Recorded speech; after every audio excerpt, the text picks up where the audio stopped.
Hello everybody and welcome to my Draw My Life. My full name is Marie Seneschal, and yes, I know that my username says Rose after the Marie. Basically Rose is my confirmation name, and yeah, I just kind of pretend that it's my middle name because I never had one and I've always really wanted one, so yeah, Marie Rose is kind of a lie. But my life started on the 6th of March 1998 when I entered the world. I was quite a big baby, weighing in at 8'6", but I was the first child to my parents Maxine and Luke. Since my dad was French and my mum was an air hostess, we travelled to France a lot when I was young to see my grandparents, and I first ventured onto an aeroplane when I was only 6 weeks old. I loved going to France, mainly because my nan had a Labrador called Elliot, and I love dogs, so I just thought he was the best thing in the world. Both of my parents' jobs involved travelling when I was younger, so I used to attend a private nursery, which was really cool, and I remember I used to eat honey sandwiches while I waited for my mum and dad to come back from work. That was supposed to be a honey sandwich, obviously it doesn't really look like one, but yeah. I also learnt to read and write at the age of 2, which is pretty cool to be honest.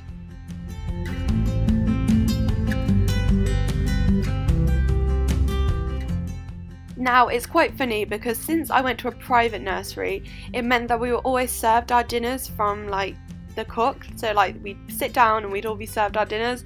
But when I went to like a standard primary school, I remember this lady telling me, you have to line up for your lunch, and I was like, what? You have to line up? It just makes me laugh because I just think, I was like 5 and I thought I was like some princess or something that I deserved to be served my lunch, but yeah, that's pretty funny. Just under 4 years after I was born, my little sister Amy was born too, and she was even bigger than me. She weighed 9'6", and apparently I used to ask my mum, when's that baby going to bed? So I don't think I really understood what having a little sister meant, but yeah, she just completed our little family. I was always really shy when I was younger, and yes, I was that kid that always cried at school, but regardless of that, I managed to grow out of that stage, and yeah, I made a lot of friends at primary school. We used to go on a lot of family holidays when I was younger, and one of the funniest memories I have is when my sister and I were in France and my nan took us to like this fun fair thing. We initially went on what we thought was a kids ride. Now me and my sister both didn't like rides when we were younger, so we went on this ride, all la-di-da, really nice, and it turned out to be this huge ass roller coaster. Now I mean huge, it had turns and all like loops and that, and Amy cried the whole way down. I remember one time when I was young, me and my friends went in the talent show at school, which is quite weird for me because I was really shy, but yeah, we sang Wannabe by the Spice Girls, and it is the single most embarrassing thing I can ever think about.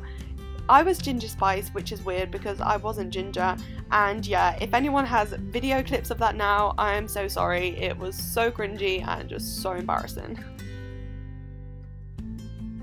At the age of 11, I went from my primary school to my secondary school. Now, my secondary school was the feeder school from my primary school, so I knew a lot of people who went there, but I still managed to make loads of new friends, and I was really happy at this point in my life.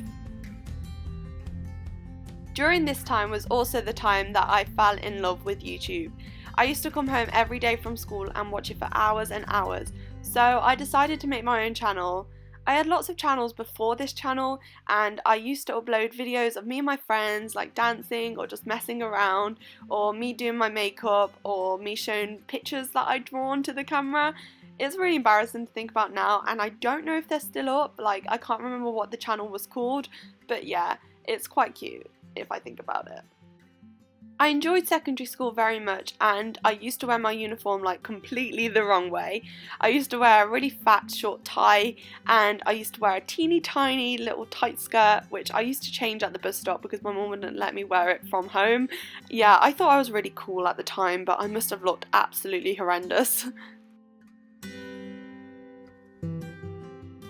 One of my fondest memories of school was in music. When the teacher had left the room, everyone started to jump on the tables and started dancing and singing along to Adele because my friend could play it on the piano.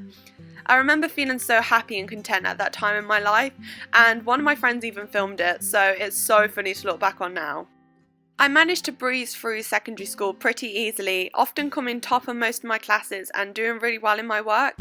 I came out of my shell a lot in secondary school and I made amazing friends who I still adore to this day. The best time I had was when I was around 14. I made friends with Esme, Becca and Poppy. Now, Poppy lived in Essex, so we used to travel down from Coventry to see her. We have so many fun memories of that time, often having sleepovers, going to Thorpe Park, piercing our ears or dyeing our hair.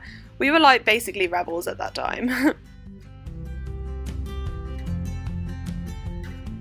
But my most treasured memory is when we went to Southend-on-Sea, which is like a fairground ride, like on the coast. We went on so many rides and even ended up jumping in the sea in our clothes. We had so much fun, and even to this day, it was literally one of the best days of my life. Things got a bit tougher once GCSEs rolled around. Although year 11 was one of the best years of my life, I remember feeling very lost and feeling like I didn't really belong anywhere. I was a perfectionist and I found exams really tough, as I always wanted to do the very best in everything that I did, but of course that's not always possible. Either way, I managed to do really well in my GCSEs and was pretty happy with my results. But regardless of all this, I decided to make my first proper YouTube channel, and Marie Rose was founded. I made my first video of me getting ready for school and it is still up to this day. At the age of 16, I began the dreaded sixth form. This is where my life kind of took a turn for the worse. My mood dropped and I no longer wanted to get out of bed, let alone go to school or socialise with friends. At the time I had no idea what was going on, but in hindsight I could see that I was struggling really bad with depression and anxiety. I began to become really withdrawn from everyone. I no longer spoke to my parents or my sister, and teachers were constantly asking what was wrong with me. I even began to self-harm on a daily basis, and I just felt like I was in a bubble, completely detached from everyone else. I never told anyone what was wrong with me, and this lasted for around 18 months. When I finally told my parents what was wrong, they took me to the doctors and I was put on antidepressants. I thought things would get better after this, but they didn't.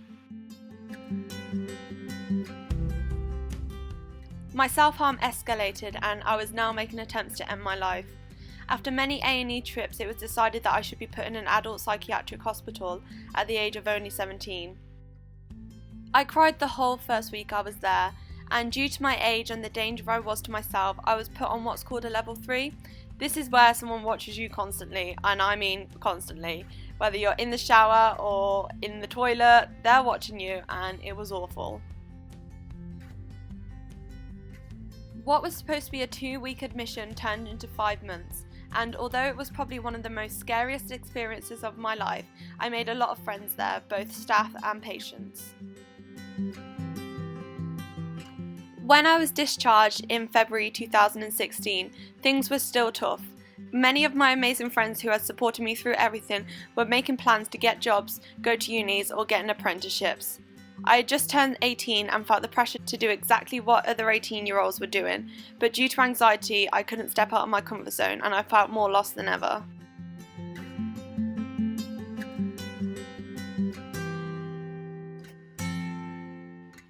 By the time May 2016 had rolled around, I managed to get 2 jobs, but both were unsuitable for me. I made a really serious attempt to end my life and ended up in the ICU in a coma. The doctors were unsure whether I'd be able to walk or talk again and questioned whether I'd be brain damaged for the rest of my life.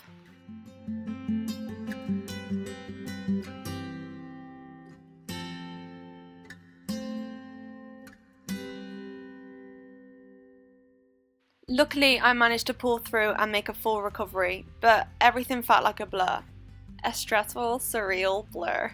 No, this isn't the time to make Mean Girls quotes, but yeah, it was a really difficult time for me and my family. I think this was the first kick up the arse I needed to make a change. I got a job that was suitable for me and I still work there to this day, but little did I know I still wasn't in the best frame of mind. I started college in September and after only 2 weeks was back in hospital. It was awful and I felt like I had disappointed everyone. But the admission was what I needed to make a change. For real this time. I got off my section and was discharged after only 2 months. I also met my best friend Pip during this time, and we have been inseparable ever since. And so far, that's been my life. Although the past few years have been really difficult, it's made me the person I am today. And right now, I'm happy. I'm determined to make 2017 the best year I have yet. It has been tough, but I now have the best relationship with my family. I go out with my friends, and I've even booked a holiday with my best friend. So this is the end, or the beginning. Thank you for watching, and I really, really hope you enjoyed.